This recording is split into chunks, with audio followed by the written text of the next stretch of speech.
Assalamu alaikum wa rahmatullahi ta'ala wa barakatuhu. Al'ummar wannan gida mai albarka, muna gaishe da farkon numba, ƙarshen numba, tsakiyar numba. To wannan hatimi na Allahu 41, in ba a manta ba shekara 3 da suka wuce mun kawo muku shi da fa'idodinsa, wanda kuma an ta mana addu'a. To muna ta samun kiraye-kiraye ga mutane wajen dawo da wannan hatimi ko wajen maimaita wannan sirri. To insha Allah wannan sirri yanzu kuma za mu maimaita wancan abin da muka faɗa, kuma za mu ƙara da wasu abubuwa. Shi wannan hatimi mai albarka mun ba da shi yadda ake tasrifi da shi, na kauci, na zaiba, na turare. Mun ba da shi ta sigar yadda ake kiran iska, kiran rauhanai da wannan hatimi mai albarka. Mun ba da shi ta yadda ake kiran mace, mallaka, kiran kuɗi, janyau. Wannan hatimi mun ba da shi akan yadda ake magani da shi akan sauran cututtuka da suka addabi jiki. Kai har mun ba da shi akan magani wadda ake layarsa akan maganin bindiga, wadda an ɗaga bindigar kuma ruwa ne yake zuba wallahi. Wadda alhamdulillah in ba a manta ba a wannan gida mai albarka, waɗanda suka yi ayyukan nan tun gidan yana buɗe sun ta fitowa suna ba da labari, abubuwa na ban al'ajabi da mamaki da suka gani akan wannan sirri. To wannan dalilin ya sa muka ƙara dawo da shi. Wannan hatimi yana da fa'idoji da yawa, amma za mu ba da fa'idoji kamar 15 ko 20 ko 12, gwargwadon da yadda muka samu wadatar lokaci. Wannan hatimi babban kariya ne daga aljanu, sihiri da sharri. Idan aka rubuta wannan hatimi a takarda mai tsafta, aka ɗauke shi, aka jiƙa shi ko aka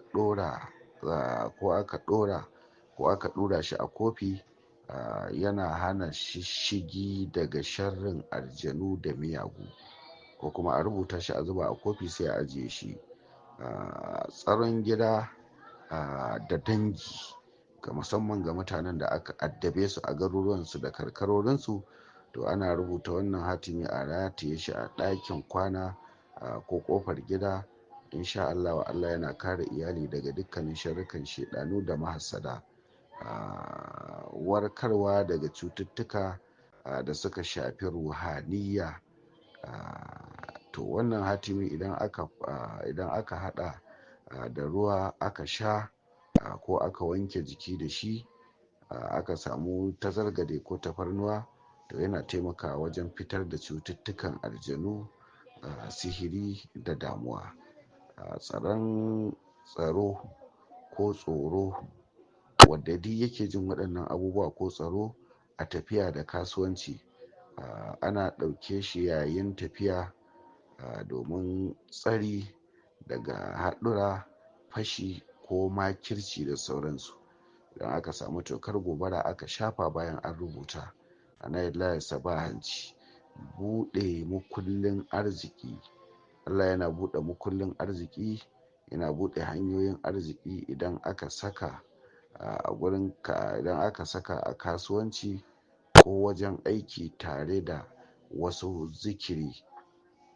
Su wannan zikiri da ake yi, idan aka ba wa mutum rubutun sai a zo a yi mishi lazumin Allahu nuru samawati wal ard da walaqad karramna bani adama da almalu wal banuna zinatul hayatid duniya. Kafin karatu da fahimta, wadda karatunsa yake zubewa, ɗalibi na iya ɗauka domin samun nutsuwa da fahimtar karatu, wadda insha Allah duk wanda ya sha wannan karatu ya bar zuba har abada. Allah ya kare mutum daga mugun sharrin maƙiyi. Yana hana abokan gaba cin nasara ko kawo farmaki a kanka. Tsari a lokacin bacci, kariya shaidanun mafarki.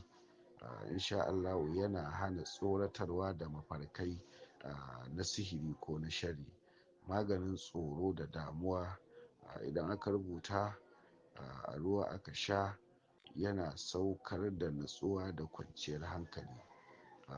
Tsarkin zuciya da ruhin ibada, ya zama hankalin mutum, aka ga mutum yana shaye-shaye baya son ibada, ba nutsatse ba ne. Yana taimakawa insha Allah wajen tsaftace zuciya da buɗe ruhin ibada kamar sallah da karatun alkur'ani da dai sauransu, zuwa makaranta ga wanda Allah ya jarabta da yara marasa son makaranta. Taimako wajen janyo karɓuwa daga mutane ko daga abokiyar soyayya ko budurwa ko saurayi ko mai gida. Idan aka rubuta yana neman karɓuwa a al'umma ko wurin aiki, yana amfani da wannan hatimi domin samun farin jini a cikin jama'a. Riƙewa a matsayin laya, ana iya sanya cikin layu domin amfani da shi kullum, amma abin da ake za a samu sassaƙen ɗinɗu a turara wannan laya da shi, sai a ɗaure ta a sa ta jikin fanka a kunna ta koda na kwana ɗaya ko biyu. Da alfarmar annabi duk garin da ka zo kafin ka ƙaraso wannan garin, ko duk inda ka gano azzalumi ko azzalumi ya ganka kafin ka zo wannan gurin, to insha Allahu ya fara da wurwuri, yana juyawa yana hajijiya insha Allahu. Ana rubuta shi sau 16 a takarda mai tsafta ko a allon sha, tare da sunayen Allah ga sunan kamar haka: ya kafi, ya shafi'u, ya muguni, ya waƙi'u ko ya waƙi.